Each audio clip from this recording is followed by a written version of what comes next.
Praise Yahweh. Praise Yahweh. Tonight I will be sharing some of my research during the week that I have learned about the Feast of Tabernacles. The Feast of Tabernacles are 8 days of worship to Yahweh. A feast is an elaborate meal often accompanied by a ceremony to experience something with gratification or delight, to be delighted or gratified by the sight of. So when we are having the Feast of Tabernacles, it is a delight to our sight, but to a wicked person it is a chore or something one has to do for 8 days out of the year. We have to open the doors of our mind that only the tree of life may enter. When I am participating in the Feast of Tabernacles, I feel gratified. Now, in order for us to feel gratification, I must now know what gratify means. Gratify means to please or satisfy, to reward. So Yahweh is pleasing and satisfying. He is that great reward. Now, how can it be rewarding or pleasing to you, and when you are in constant sickness, aging, and pain? In order to celebrate the Feast of Tabernacles properly, or any feast for that matter, we must eat his raw fruits and vegetables, also known as the food of the gods, Genesis chapter 1, verse 28 through 30. Now, any wicked person who never will give up the tree of good and evil will say that Yahweh allowed us to eat meat. Yes, he allowed you, but allow means to grant as a discount or in exchange. To permit. This means he permitted us to eat dead animals in exchange for our immortality or godhood. You rather burn in the fire for a burger or something of equal or greater value than to live as gods and goddesses of Yahweh for eternity. Now, to prove my point without a shadow of doubt that Yahweh wanted us to eat only from him, please turn your Bibles to Leviticus chapter 23, verses 36.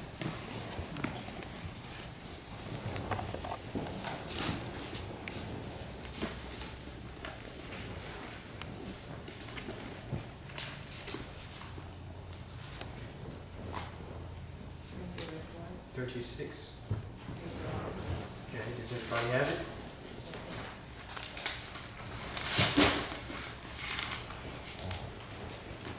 You said 25, 36? 23, 36.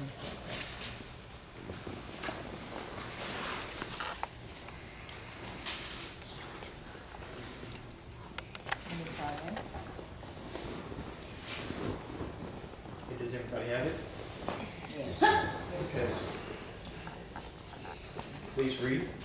7 days ye shall offer an offering made by fire unto the Lord Yahweh.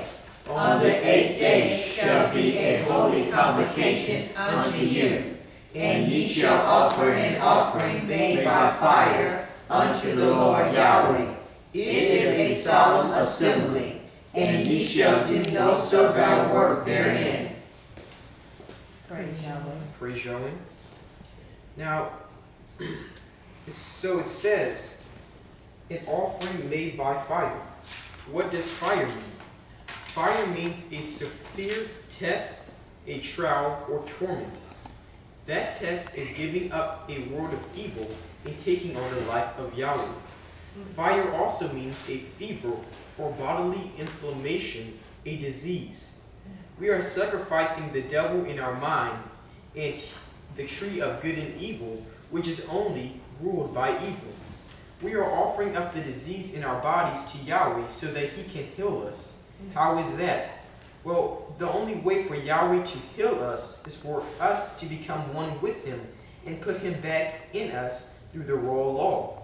And only then can we accept that great reward with everlasting life and everlasting health with Yahweh. Now, please turn to Deuteronomy chapter 16, verses 13 through 15.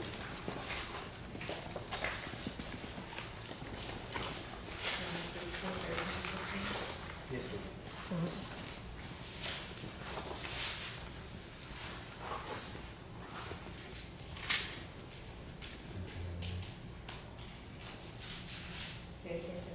Deuteronomy chapter 16, verses 13 through 15.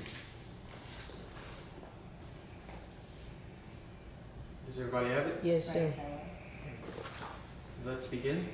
Thou shalt observe the Feast of Tabernacles 7 days, after thou hast gathered in thy corn and thy wine, and thou shalt rejoice in thy feast. Now wait, let's hold it right there. It says, and thou shalt rejoice in thy feast. Now to rejoice, you can rejoice a football game or some deadly and wicked programming on TV. The next show that's coming on, you just can't wait.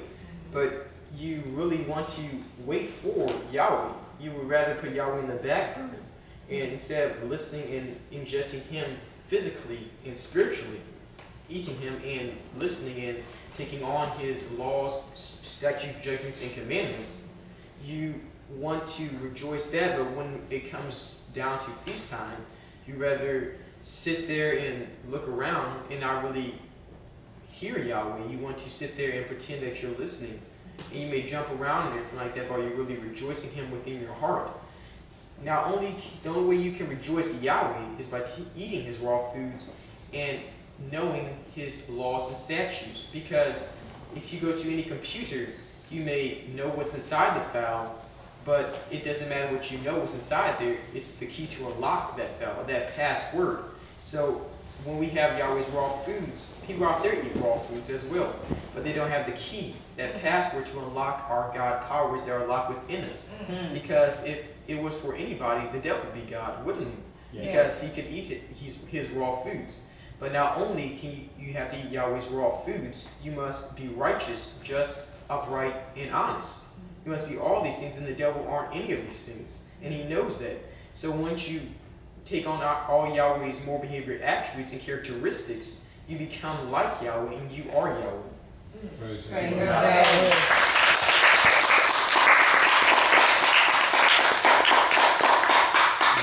Verse 14. And thou shalt rejoice in thy feast, thou and thy son, and thy daughter, and thy manservant, and thy maidservant, and thy Levite, and the stranger, and the fatherless, and the widows that are within thy gates. 7 days shalt thou keep a solemn feast unto Stay the right there. It says, 7 days shalt thou keep a solemn feast. Solemn means serious. It doesn't mean a sad, depressing, where you can't talk to anybody in the feast, where everyone's quiet, they just have to go in the room and study. It also says right here, rejoice. So how can it be solemn and sad? It also means that sad, but solemn, its main definition is serious. You have to show the importance of keeping the feast of Yahweh, the Feast of Tabernacles. Every feast is a solemn event.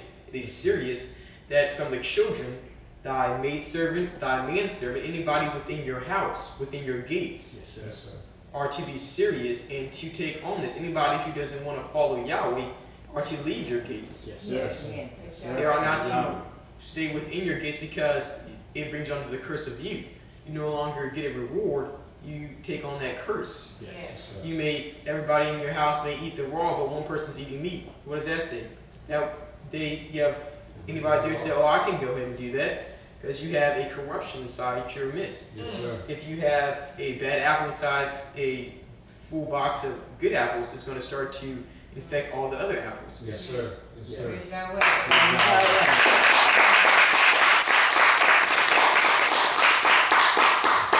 Verse 15. 7 days shalt thou keep a solemn feast unto the Lord Yahweh, in the place which the Lord Yahweh shall choose. Okay, it's right there. Okay, now it says, we shall keep a solemn feast unto the Lord Yahweh thy God in the place which the Lord Yahweh shall choose. Well, if Yahweh shows us to be the Godhead and rulers of this world, He chose us. He didn't choose the earth. He didn't choose anybody else. Where He chooses is within all of you. Whether you have family members who serve Yahweh in another state, that's where Yahweh chose it to happen. He chose it to happen here or anywhere else that people are following Yahweh's name. As long as they keep Yahweh's word and are sacrificing that devil unto Yahweh, so that they may attain full godhoodship with Yahweh and with all of us together.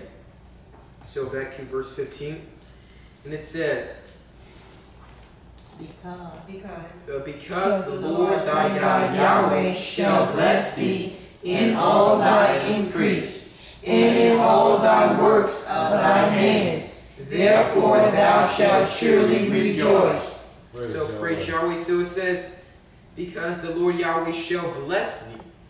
So that's the reward right there. Once you have the raw law, that one's down. Once you have all your laws, statutes, judgment, and commandments, and in verse 13 it says, gather in thy corn and thy wine.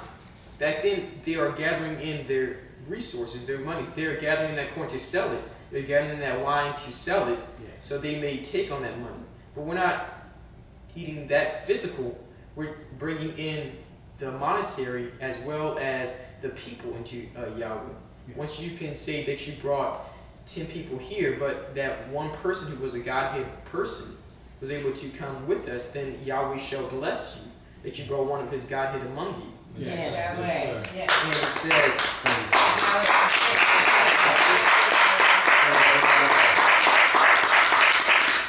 and then it says, it shall bless thee in all thine increase. So everything that you had that was you already had, he will increase 10 times, 100 times. Yahweh will increase it. He will open the windows of heaven where you have no room to receive them. Yes, sir. And it says, in all thy works of thy hands, therefore thou shalt surely rejoice. You can only surely rejoice when you praise Yahweh, when you rejoice with Yahweh, when you're gratified. It's a win-win situation for you. And it's a win-win situation for him, because he knows that he has his children, and they're no longer attached to the tree of good and evil, which is a tree that's only ruled by evil. You may have a little good here, or I'm going to do this charity, give money to this, but really the ultimate motive is you're doing something wicked in the back. You're doing something, it's not a charity for children, it's a charity for your publicity. Publicity is It's not really, because no one out there in the world is giving money to anybody.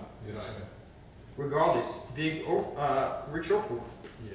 Now it says, and then you can surely rejoice after that, because Yahweh gives you that reward. He gives you that increase, that extra something that you may need. He is always getting you through there, because you are always rejoicing and always being gratified, pleasing unto Yahweh. You are gratifying to Yahweh, and Yahweh is gratifying unto you.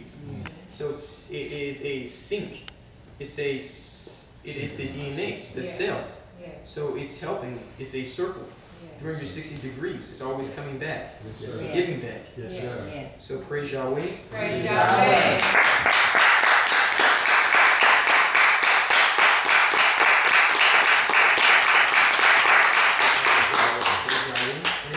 And I would like to say that this is so simple that even a fool not err.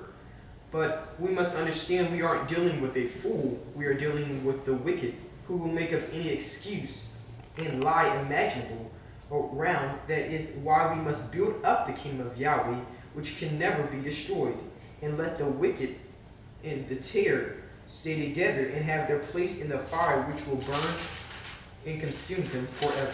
Praise Yahweh. Praise Yahweh.